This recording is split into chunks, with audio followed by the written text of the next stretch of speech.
Throughout this training series and also in After Effects CS4 Essential Training on lynda.com, we've kind of danced around the issue of expressions.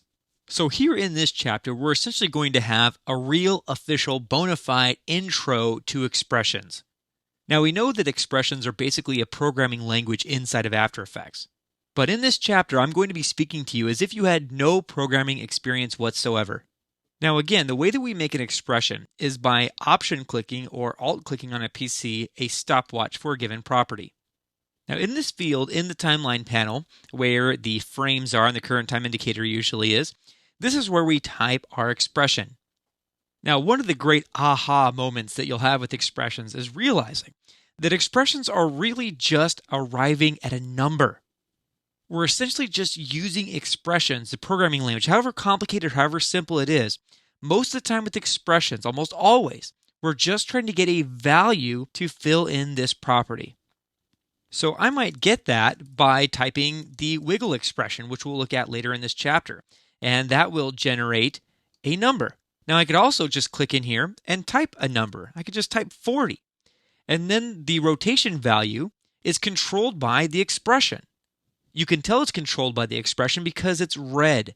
Red means that this value is getting its data from the expression. Now, as much as I want to click and drag and scrub this value, as soon as I let go, see it's at 183 positive degrees, boom, back to 40 because it's getting its data from this value. Now, I could also use simple math here. I could type in 40 divided by 5. And then I could either click outside of this area, and maybe one of these areas out here to accept the expression, or I could hit enter on the numeric keypad, not the regular return or enter, which is like a carriage return and it knocks you down a level like that. We don't want that. So we hit enter on the numeric keypad to accept the expression. And as you can see, we see 40 divided by 5 here in the expression. And as you can see, the answer is 8 here. And that is the value of rotation for this property. So for those of you that are new to expressions and programming, don't think of it as all this code, all this math. It's really not that.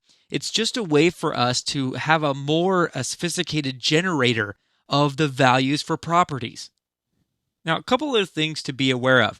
We know about this pick whip that we can click and drag to another value.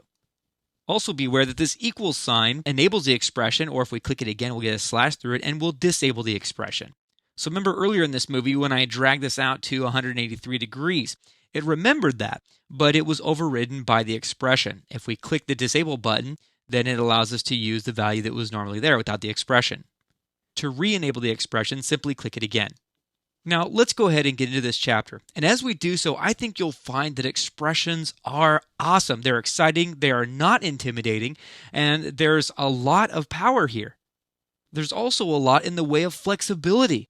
If I wanted to wiggle this, for example, and create random values, imagine keyframing random values for every single frame of an entire composition. And then let's say that you'd like those random keyframes to be more intense or less intense. With the wiggle expression, you just change a value. But with keyframes, you have to go in and change every single keyframe.